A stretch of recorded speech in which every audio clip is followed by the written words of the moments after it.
Au nord-ouest de la Russie se trouve la forêt de Katyn, sous laquelle reposent plus de 4000 officiers polonais, massacrés en 1940 par les services secrets soviétiques. Avec les officiers polonais, gisent aussi des civils soviétiques exécutés quelques années auparavant, de la même manière, et par les mêmes bourreaux imperturbables.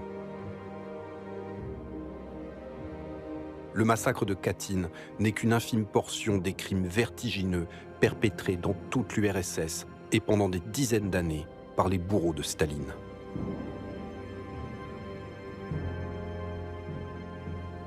Katyn n'est qu'une parcelle de vérité. На тайном привале, в глухом чернолесье, плывет над рекой светло-сизый туман. Встает из тумана чуть слышная песня, негромкая песня лесных партизан. Костра не разложишь, чтоб лихо не вышло, цигарку и ту не запалишь, гляди, лишь песню затянешь, так тихо, чуть слышно, чтоб только слова отдавались в груди. Мало их пало, надо еще, надо еще.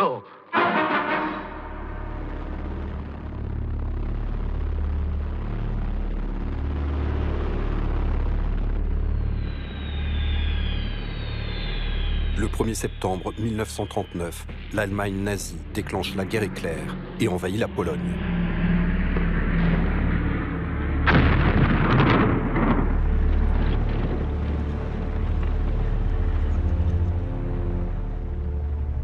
Les premières lignes de défense polonaises sont rapidement anéanties.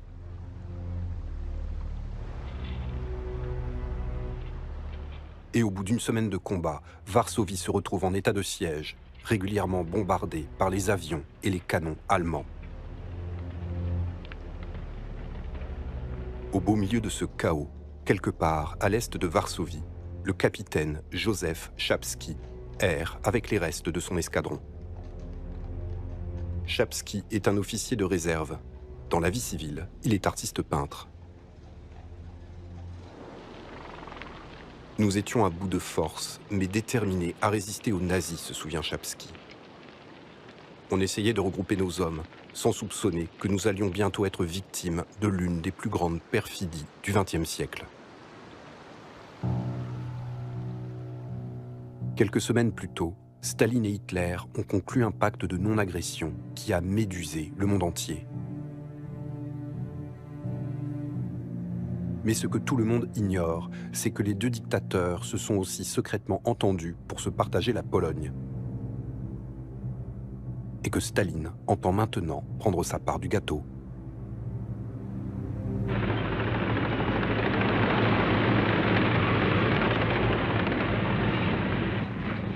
Le 17 septembre, l'armée soviétique envahit à son tour l'est de la Pologne et surprend les soldats polonais, totalement abasourdis.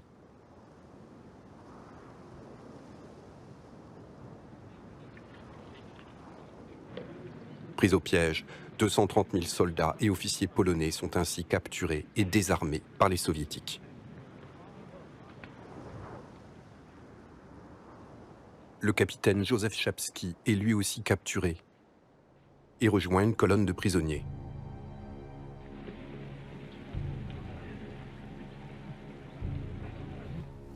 Nos gardes soviétiques ne nous disaient rien et menaçaient tous ceux qui traînaient la patte, se souvient le capitaine Czapski.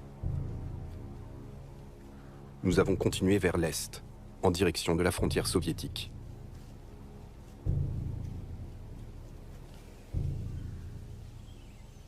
Une fois la frontière passée, le capitaine Czapski a été séparé de ses hommes et se retrouve emprisonné avec des milliers d'autres officiers polonais.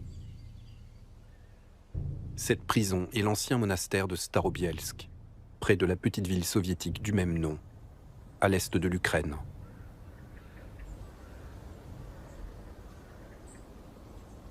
Sur plusieurs murs, se souvient Czapski, il y avait de longues cavités creusées par les balles. Des gardes me confirmèrent tranquillement que c'était là qu'on avait fusillé les bourgeois pendant la guerre civile. C'est tout ce que je pus tirer d'eux. Sauf pour aboyer des ordres, nos gardes restaient obstinément muets.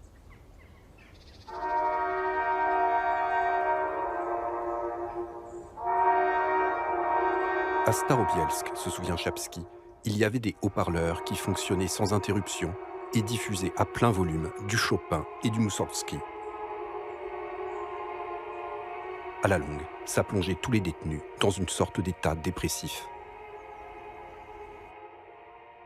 Comme Joseph Chapsky, plus de la moitié des détenus sont des officiers de réserve qui, dans la vie civile, sont médecins, ingénieurs, architectes, professeurs, avocats, hauts fonctionnaires. En tout, 3800 officiers polonais s'entassent dans ce monastère. D'autres officiers ont échoué dans un deuxième monastère-prison, Kozielsk. 4500 officiers polonais y sont détenus. Il existe enfin un troisième monastère-prison, Ostashkov, situé sur une petite île au milieu d'un lac, au nord de la Russie. 6500 Polonais y sont retenus. Aucun de ces officiers n'a la moindre idée de ce que les Soviétiques veulent faire d'eux. Ils sont désormais dans les griffes du Commissariat du Peuple aux Affaires intérieures, le NKVD. Une machine répressive implacable et dont l'histoire sanguinaire a débuté 22 ans plus tôt, en 1917.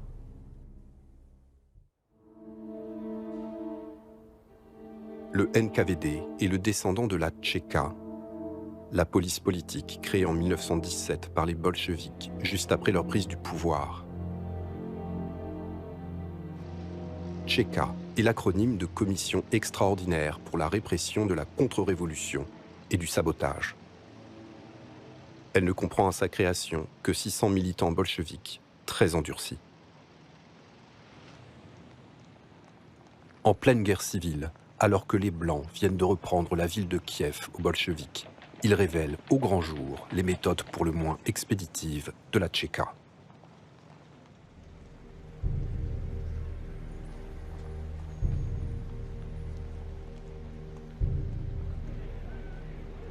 Tous les opposants, réels ou suspectés, parfois de simples badauds qui passaient par là, ont été exécutés après avoir été dénudés, puis jetés dans des fosses communes.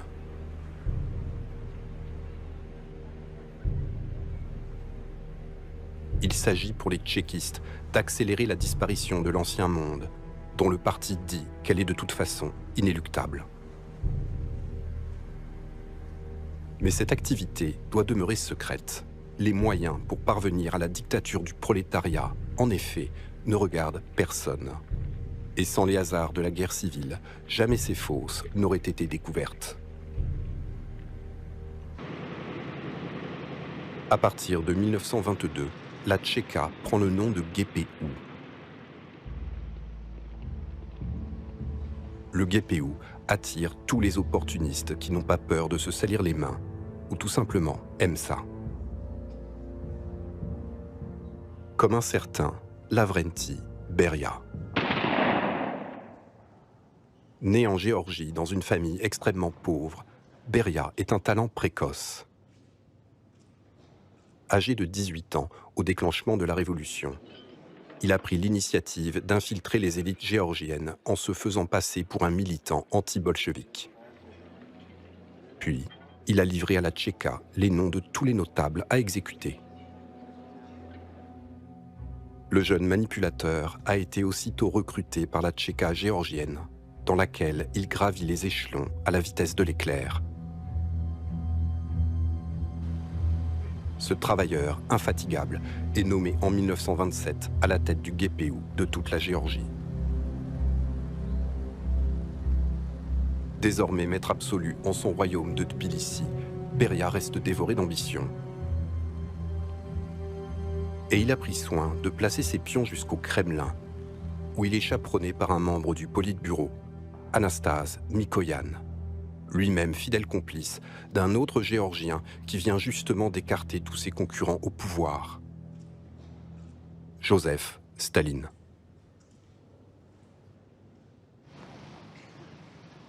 À partir de 1929, Staline décide de collectiviser toute l'agriculture soviétique.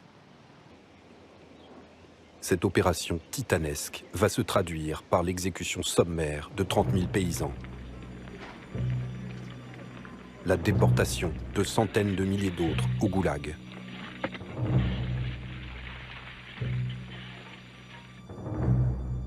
Et la mort par la famine de 4 millions d'Ukrainiens.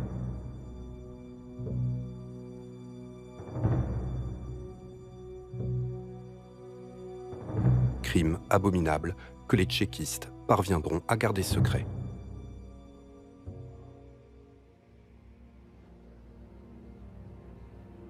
En 1934, le GPU est renommé NKVD, Commissariat du peuple aux affaires intérieures. Pendant ce temps, Lavrenti Beria, patron du NKVD de Géorgie, est désormais un intime du guide. Il est responsable de la sécurité personnelle de Staline lorsque celui-ci passe ses vacances dans sa Géorgie natale. L'ambitieux tchéquiste a le profil idéal pour se hisser un jour ou l'autre à la tête du NKVD soviétique. Mais en 1936, le guide va choisir une autre créature du NKVD pour mener à bien l'étape suivante. Nicolas Yezhov. Encouragé par Staline, Nicolas Yezhov va faire exécuter la quasi-totalité des généraux de l'armée rouge et les 2/3 du comité central du parti. Mais cette purge du pouvoir soviétique n'est que la partie visible d'une nouvelle opération démesurée et totalement dissimulée. Le 30 juillet 1937, l'ordre opérationnel numéro 00447 du NKVD étend secrètement les purges à toute la société soviétique en fixant des quotas par région. En tout, 200 000 prétendus criminels et saboteurs doivent être déportés au goulag et 70 000 exécutés.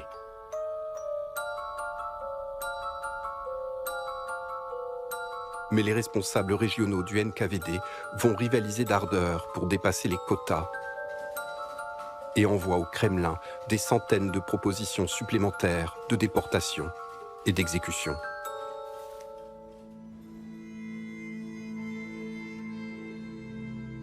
Le NKVD dispose de tueurs professionnels dirigés par un certain Vassili Blorin, un ancien berger réputé pour sa capacité exceptionnelle à tuer de sang-froid.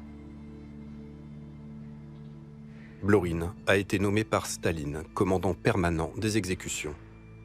À ce titre, il est notamment chargé de liquider personnellement tous les hauts gradés du parti.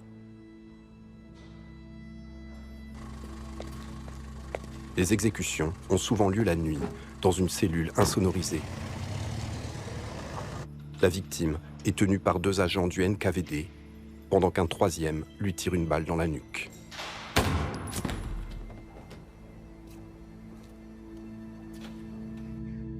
Blorin et ses hommes aiment travailler avec le pistolet allemand Walter, une arme légère et fiable qui permet d'exécuter les victimes avec la régularité d'un métronome, toutes les 2 minutes. Les corps sont ensuite évacués par camion, soit pour être brûlés au crématorium qui fonctionne secrètement toute la nuit, soit pour être jetés dans des fosses communes, creusées à l'écart des regards, souvent en zone forestière.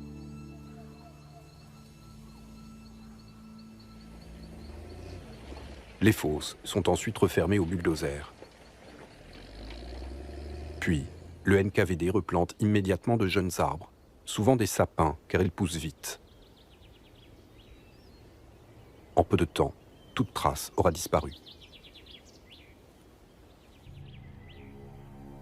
Grâce à cette organisation méthodique, le NKVD aura ainsi liquidé secrètement 750 000 soviétiques en 1 an et demi.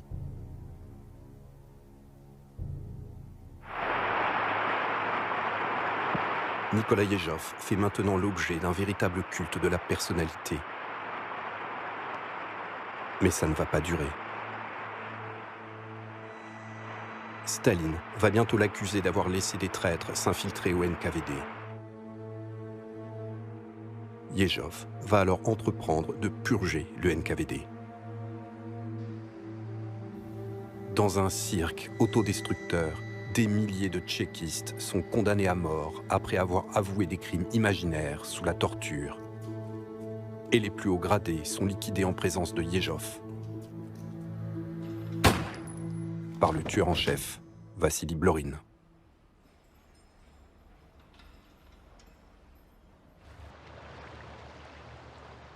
Puis Staline destitue Yezhov et le remplace par Lavrenti Beria, fin 1938.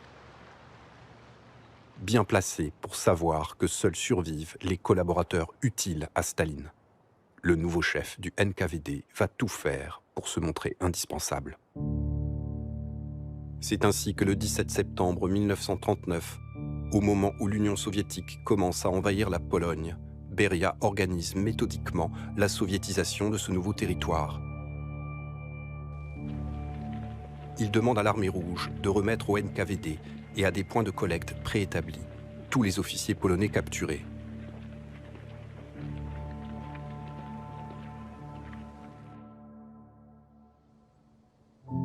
Les officiers polonais sont maintenant emprisonnés dans les 3 monastères depuis 4 mois.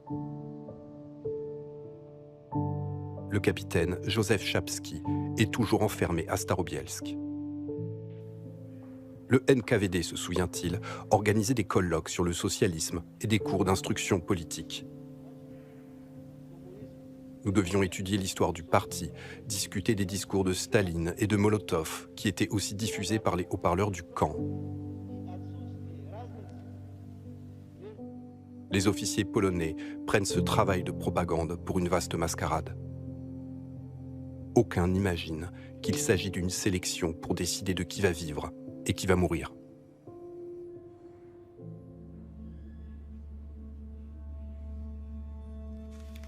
Beria étudie scrupuleusement les rapports envoyés par les commandants des camps de Kozielsk, Starobielsk et Ostachkov. Les officiers polonais y sont sans surprise décrits comme totalement imperméables au travail d'éducation politique. Pour l'heure, Beria descend au sous-sol de la Loubianka et se rend dans la cellule des exécutions.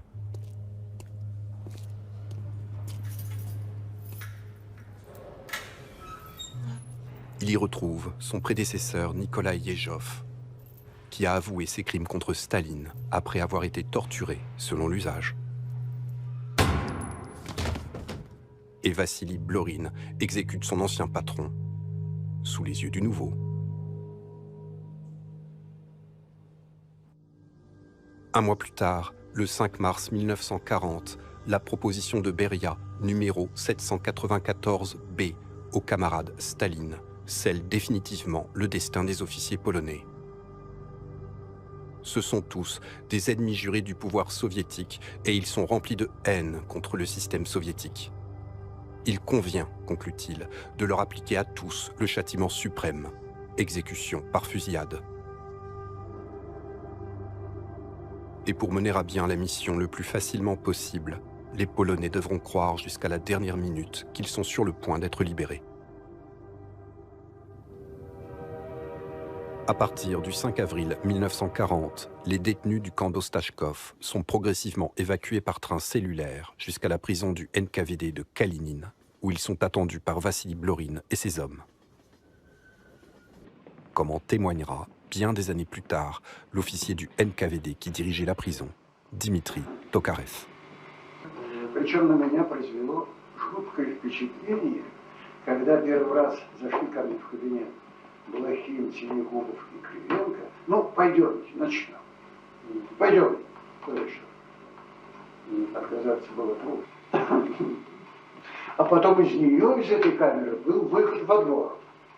Вот туда вытаскивались уже трупы, погружались на машины. Первый раз 300 человек. За одну ночь, да? Да. Но расстрелы продолжались уже при восходе солнца. Солнце уже было. Ces exécutions se poursuivent ainsi toutes les nuits jusqu'au 22 mai 1940. 6287 exécutions à Kalinin. Les détenus du monastère de Starobielsk sont, eux, transportés en train cellulaire jusqu'à la ville de Kharkov, puis conduits à la prison du NKVD, où ils vont être exécutés toutes les nuits, pendant 6 semaines. 3896 exécutions à Kharkov. Quant aux détenus de Kozielsk, ils sont transportés en train cellulaire jusqu'en banlieue de Smolensk.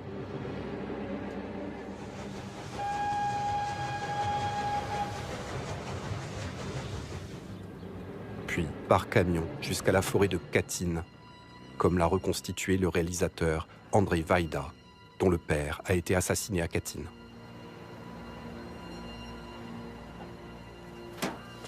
Certains officiers sont conduits jusqu'à une datcha qui sert de maison de repos au NKVD.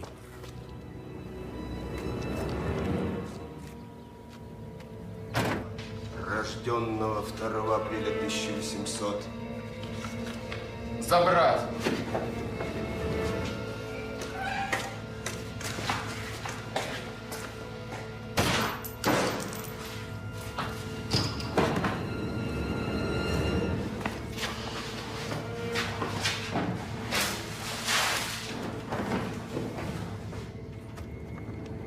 Mais la plupart ont été exécutés directement au bord des fosses.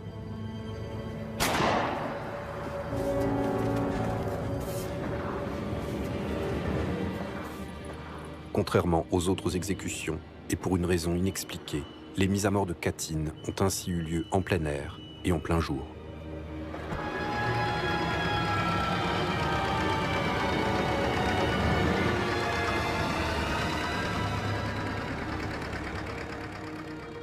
« 4404 exécutions. Il s'agit, proprement dit, du crime de Katyn. Mais le décompte macabre est encore incomplet. Le NKVD déporte en même temps des officiers et des civils arrêtés en Pologne vers les prisons de Kiev, Kharkov et Minsk, où ils sont exécutés. 7305 exécutions supplémentaires. En 1 mois et demi, le NKVD aura donc exécuté 22 000 officiers et membres de l'élite polonaise. Par l'ordre top secret du 26 octobre 1940, Beria récompense d'1 mois de salaire supplémentaire les agents du NKVD qui ont exécuté les Polonais. Cet ordre révèle les noms des tueurs, parmi lesquels Vassili Blorin, qui a dirigé la liquidation des détenus d'Ostachkov, avec Nikolai Sinugubov et Mikhail Krivenko. L'ordre cite également Fedor Ilin, Yossif Gribov, Timofei Koupri, Ivan Feldman, Ivan Stepanov. On compte 2 fratries, Nikolai et Vladimir Kostyuchenko, Ivan et Vassili Chigalev, 2 tordus alcooliques que Blorin a toujours à l'œil. Il y a aussi 2 femmes, Serafima Kuznetsova et une certaine Boulachova, dont le prénom n'est pas précisé. Au total, 40 tchéquistes qui ont liquidé 22 000 personnes en 6 semaines. Cela méritait bien une petite prime.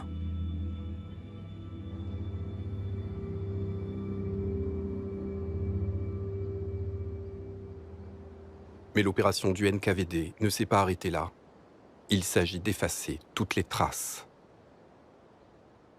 En seulement 2 nuits, le NKVD va arrêter toutes les familles des officiers exécutés, soit 60 000 personnes, pour les envoyer au goulag.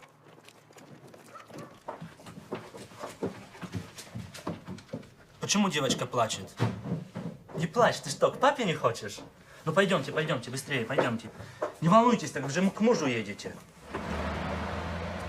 Cette première vague de 60 000 arrestations et déportations va être suivie de 2 autres vagues beaucoup plus massives. En tout, 1 million de Polonais non soviétisables sont déportés au Kazakhstan et en Sibérie. Joseph Chapsky a fait partie du dernier groupe évacué de Starobielsk. À sa grande surprise, il n'a pas été libéré, mais transféré dans un autre monastère du NKVD, à Gria-Soviets.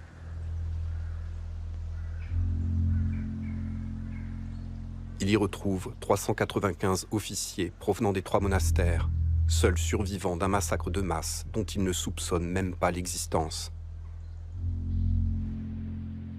On ne saura sans doute jamais précisément pourquoi le NKVD a épargné une poignée de Polonais.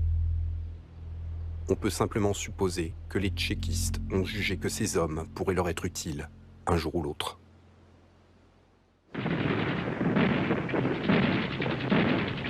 Un an plus tard, se produit un coup de théâtre qui va tout bouleverser.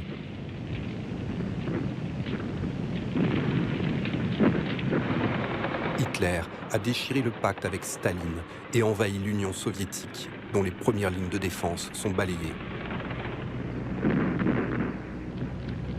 La déroute de l'armée rouge est si totale que personne ne doute que les nazis seront à Moscou d'ici quelques mois.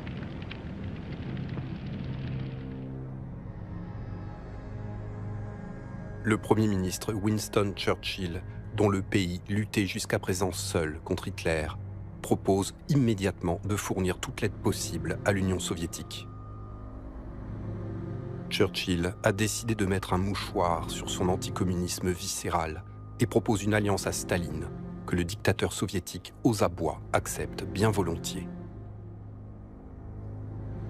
Mais la Grande-Bretagne est aussi alliée au gouvernement polonais en exil, dirigé par le général Sikorski, qui exige que tous les Polonais déportés au goulag soient libérés et que la Pologne retrouve après la guerre ses frontières de 1939. Churchill, résolu à apaiser les tensions entre ses alliés, invite Polonais et Soviétiques à trouver un accord. Et Staline, représenté par l'ambassadeur Ivan Maïski, reconnaît officiellement le gouvernement polonais en exil. Les Polonais déportés en Union soviétique doivent être libérés, amnistiés, disent les Soviétiques. Et les plus aptes formeront une armée polonaise en territoire soviétique pour lutter contre les nazis. Mais l'accord ne dit strictement rien des futures frontières de la Pologne, sur lesquelles Staline refuse de s'engager pour l'instant. Après une hésitation, et pressé par Churchill qui le prie de croire en la bonne foi de Staline, Sikorski signe l'accord.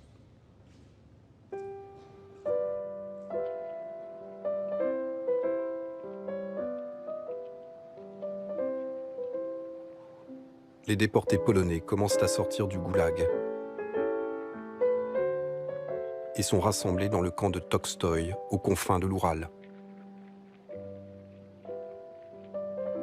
Épuisés et dénutris, soldats et réfugiés doivent former de briques et de broc la nouvelle armée polonaise. Cette nouvelle armée doit être formée et commandée par le général Władysław Anders.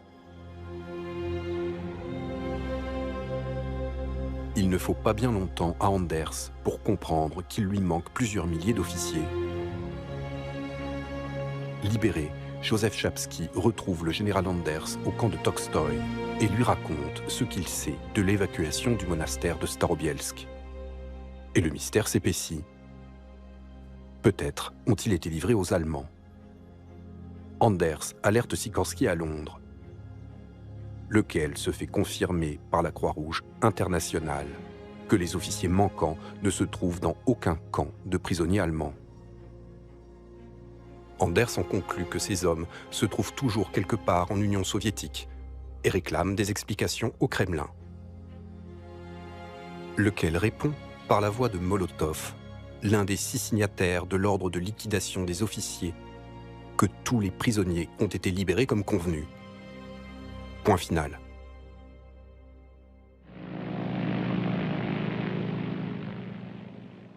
Mais Sikorski a bien l'intention de tirer au clair le mystère des officiers disparus et de régler la question des frontières entre la Pologne et l'Union soviétique.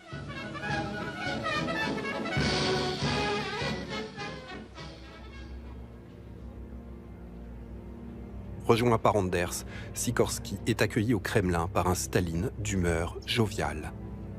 Nous n'allons tout de même pas nous fâcher pour une histoire de frontières, lâche-t-il aux Polonais, en remettant à plus tard les pourparlers sur la question. On lui présente alors le cas des officiers disparus.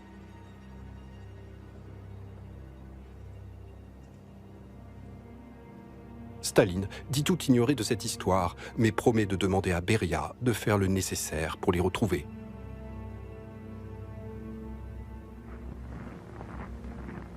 En réalité, Staline a décidé de se débarrasser des Polonais en les envoyant immédiatement au casse-pipe, sans entraînement ni équipement.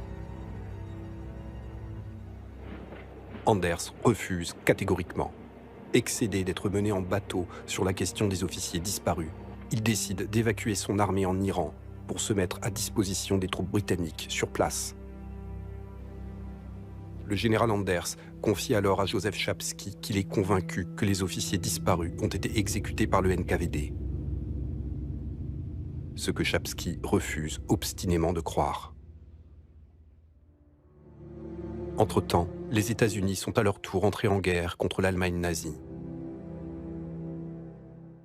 Staline peut désormais compter sur un allié supplémentaire et va bientôt bénéficier de l'afflux massif du matériel de guerre américain.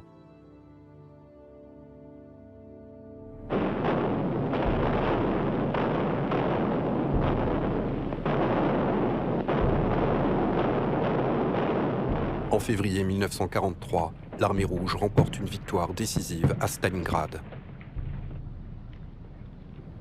C'est désormais une certitude, les soviétiques vont finir par terrasser l'Allemagne nazie.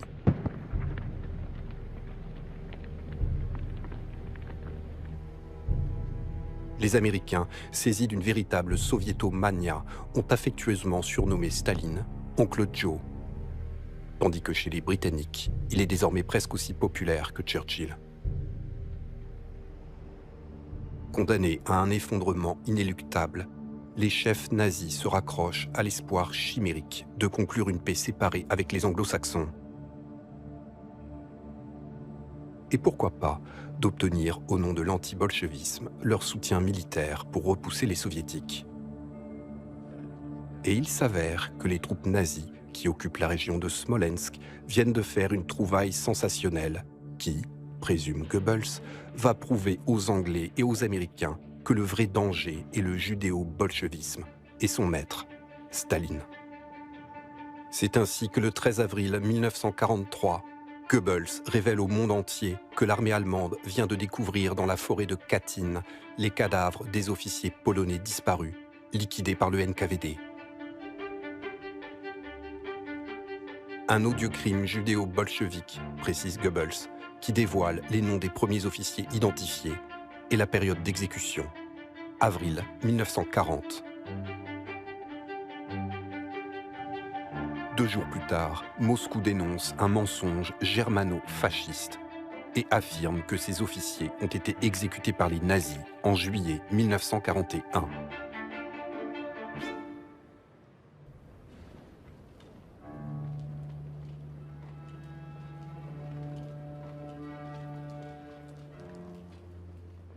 La révélation allemande apporte la clé de l'énigme qui obsède les hommes du général Anders depuis 2 ans. Joseph Chapsky est totalement dévasté. Une question obsédante reste en suspens. Qui a fait le coup? Beaucoup de soldats veulent croire la version soviétique. Katyn ne serait qu'une manipulation morbide, tout à fait dans le style des nazis. Mais peut-on en être complètement sûr? Le général Anders presse Sikorsky d'organiser d'urgence une enquête impartiale pour mettre un terme à l'incertitude. Sikorsky est déchiré entre son besoin de connaître la vérité et son souci de ménager Staline afin de préserver les intérêts de la Pologne. Mais certains officiers identifiés par les Allemands sont des parents proches de ces ministres qui exigent eux aussi la vérité.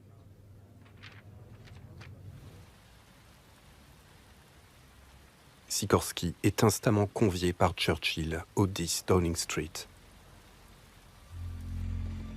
Le Britannique est extrêmement tendu. Nous avons besoin de tout votre soutien, dit Sikorski.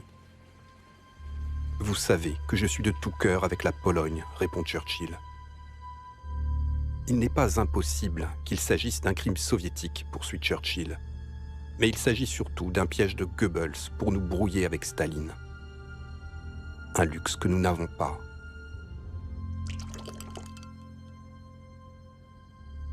Soyez prudent et réaliste, dit Churchill. Ne remettez pas en cause publiquement la parole de Staline. C'est trop tard, répond Sikorski. Que ça plaise ou non à Staline, mon gouvernement exige une enquête impartiale de la Croix-Rouge internationale.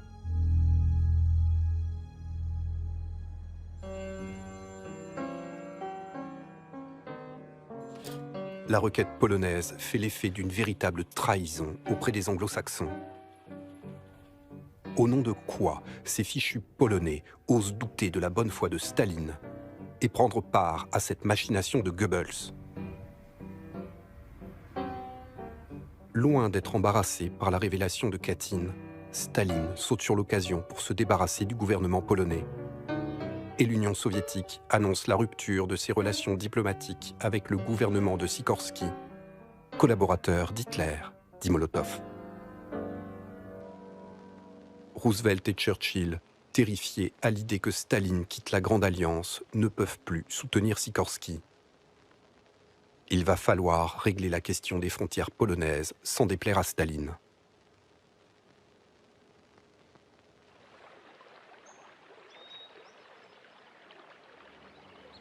Katyn est une scène de crime sous contrôle nazi. Le médecin légiste polonais Marian Wodzinski, chef de l'Institut médico-légal de Cracovie, a été désigné depuis Londres par le gouvernement de Sikorski pour accompagner une équipe de la Croix-Rouge polonaise à Katyn. Il était 9 h du matin, se souvient Wodzinski.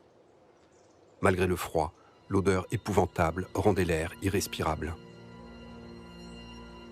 Et puis tout à coup, nous avons vu les corps de la fosse numéro 1. Les Allemands avaient laissé plusieurs couches de cadavres bien en évidence. Nous en sommes restés muets.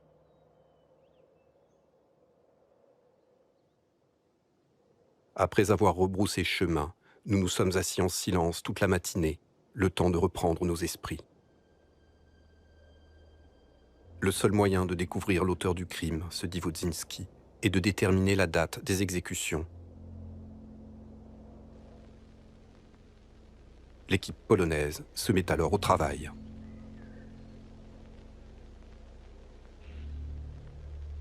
Les cadavres sont exhumés par des prisonniers russes. Les corps ont été si comprimés les uns contre les autres qu'il est très difficile de les détacher sans les endommager.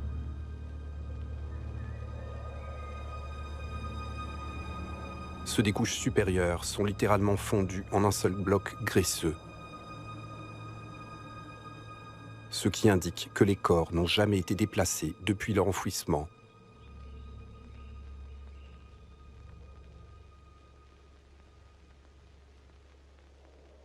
Chaque corps est fouillé. Papiers personnels, carnets et journaux sont envoyés dans une cabane où une équipe allemande répertorie et traduit chaque document. Nous y avions librement accès, se souvient Marian Wodzinski, même si les Allemands tenaient à les conserver comme preuve. Aucun document ne portait de date postérieure au 20 avril 1940. Les cadavres sont tous en uniforme d'hiver. On ne retrouve aucune trace d'insectes, ni sur les corps, ni sur les vêtements.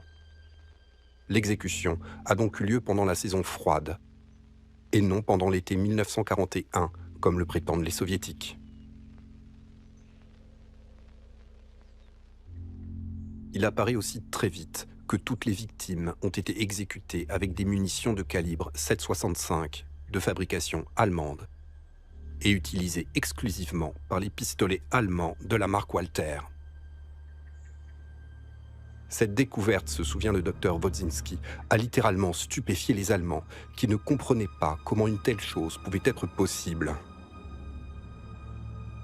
Lorsque l'information remonte à Goebbels, il est consterné et ordonne « dass sie absolut geheim bleibt », qu'elle reste absolument secrète.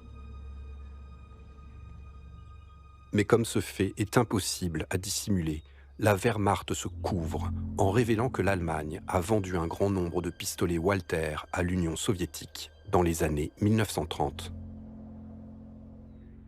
Pour tenter de créer une illusion d'impartialité, Goebbels décide alors de réunir les meilleurs médecins légistes provenant de 12 pays sous contrôle allemand. Ils arrivent à Katyn le 30 avril 1943.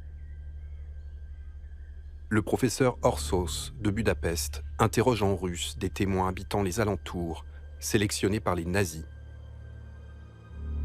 et qui prétendent avoir entendu le bruit ininterrompu des fusillades au printemps 1940.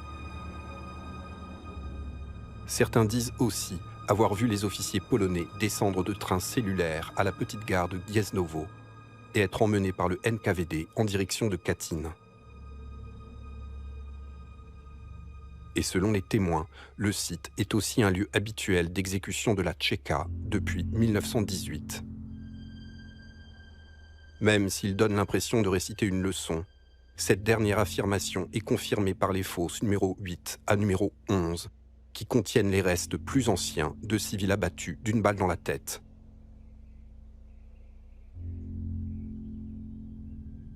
Le professeur Orsos, se souvient Marian Wodzinski, mena une autopsie détaillée à laquelle je pus assister. Il s'intéressa longuement au crâne pour déterminer le temps d'inhumation par le nombre de couches de calcium déposées à l'intérieur. J'étais d'accord avec sa conclusion, dit Wodzinski. Ils étaient inhumés depuis 3 ans. Le seul médecin légiste vraiment neutre sur la scène de crime, le professeur suisse Naville, se souvient Wodzinski, s'intéressa à la végétation voisine des fosses. De jeunes pins avaient été transplantés au-dessus du charnier.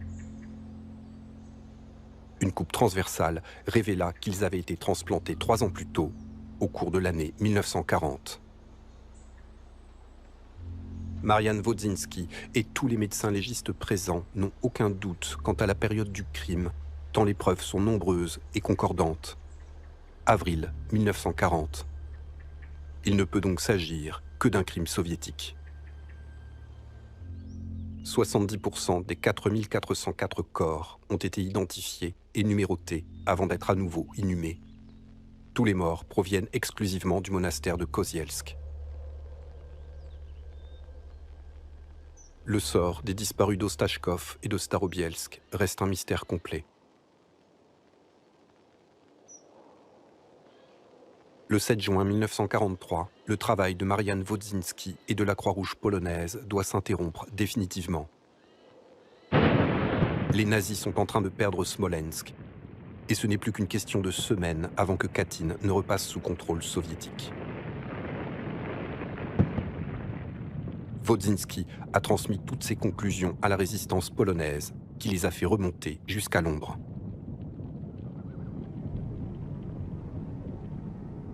En juillet 1943, Churchill reçoit un rapport ultra-secret du Foreign Office qui conclut que Katyn est effectivement un crime soviétique. Rapport que Churchill va transmettre à Roosevelt en y ajoutant cette note. Voici les faits désormais établis. Aucun d'entre nous ne devra jamais en parler. Katyn n'est d'aucune utilité pratique. Merci de me renvoyer ce rapport après consultation.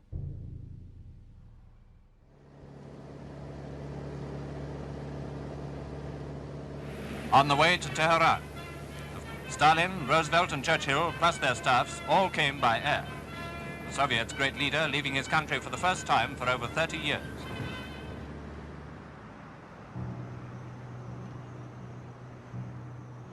À son arrivée, Staline est de très mauvaise humeur contre Churchill et Roosevelt, qui n'ont toujours pas tenu leur promesse de débarquer en Europe. Et il vient d'apprendre qu'il va devoir encore patienter. Raison de plus pour lui donner satisfaction sur la Pologne. c'est Churchill qui propose une solution. Le Britannique pose 3 allumettes sur la table représentant le territoire polonais. Il prend l'allumette de droite et la déplace à gauche, signifiant le glissement vers l'ouest de tout le territoire polonais. Staline conserve ainsi sa conquête de 1939 et en compensation, la Pologne recevra une partie du territoire allemand. Staline acquiesce. Il faudra déplacer des millions de Polonais et d'Allemands, mais comme dit Staline, les nationalités ne sont qu'une question de transport. Roosevelt a simplement prié Staline de garder cet accord secret jusqu'à l'élection présidentielle américaine de 1944, afin de ne pas s'aliéner le vote des électeurs d'origine polonaise. D'abord surpris par cette subtilité démocratique, le guide a bien volontiers accordé cette petite fleur au président américain.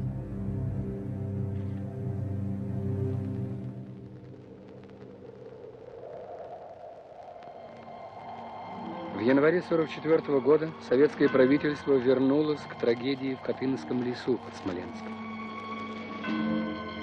Les cadavres de Katyn sont une nouvelle fois déterrés et autopsiés par une commission d'experts intégralement soviétique, qui conclut que les Polonais ont été exécutés en 1941, lorsque la zone était sous contrôle allemand. Было убедительно доказано, что расстрелы – дело рук гитлеровцев. Каждый офицер был убит выстрелом в голову. Знакомый почерк фашистских палачей. Les témoins affirment avoir parlé sous la contrainte de la Gestapo et reviennent tous sur leurs témoignages. Alors que les nazis ont pris soin d'emporter à Berlin tous les documents retrouvés sur les cadavres, le NKVD va présenter de nouvelles preuves. Вот письмо польского офицера на родину, датировано 20 июня 1941 года. А Геббельс утверждал, что поляки были расстреляны еще в 1940-м. Le NKVD parvient ainsi à semer le trouble et la confusion chez les plus sceptiques des observateurs occidentaux invités sur place. Katyn serait donc un crime nazi.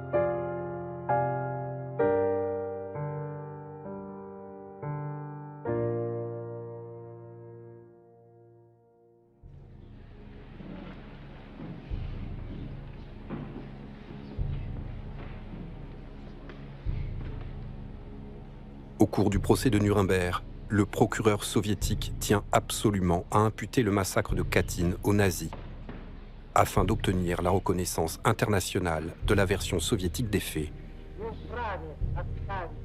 Mais les juges vont estimer les preuves présentées par Moscou insuffisantes et refuseront de statuer sur l'affaire Katyn. Katyn restera ainsi en droit international un crime de masse sans jugement ni meurtrier. Un sérieux revers pour les soviétiques qui montre que leur version des faits est très fragile.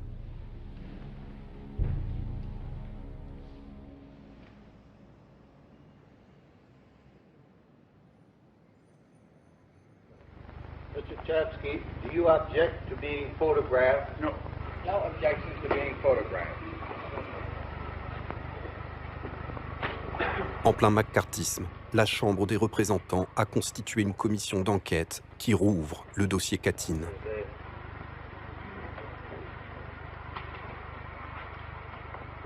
Réfugié politique en France, Joseph Chapsky y est invité à témoigner et fait une longue déposition, à l'issue de laquelle le président lui demande To say who what government is responsible for the massacre at Katyn, in your opinion?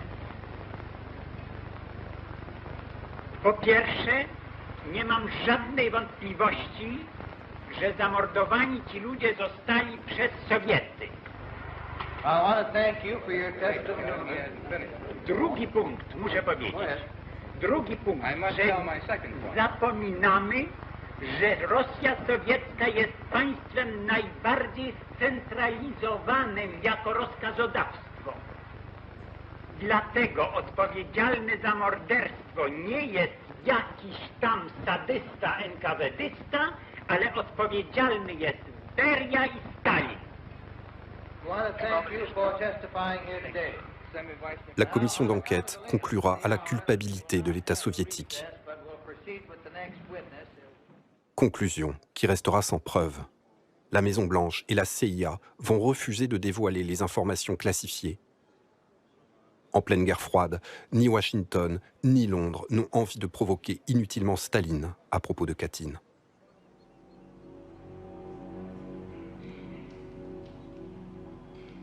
Même après la mort de Staline, l'URSS va continuer à imputer le crime de Katyn aux nazis et la vérité restera cachée pendant 50 ans.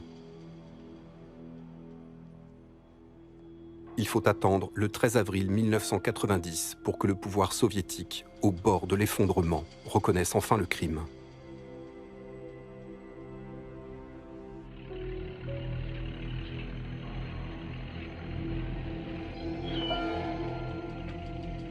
Deux ans plus tard, le dernier secret, les lieux d'enfouissement des victimes d'Ostachkov et de Starobielsk, est révélé.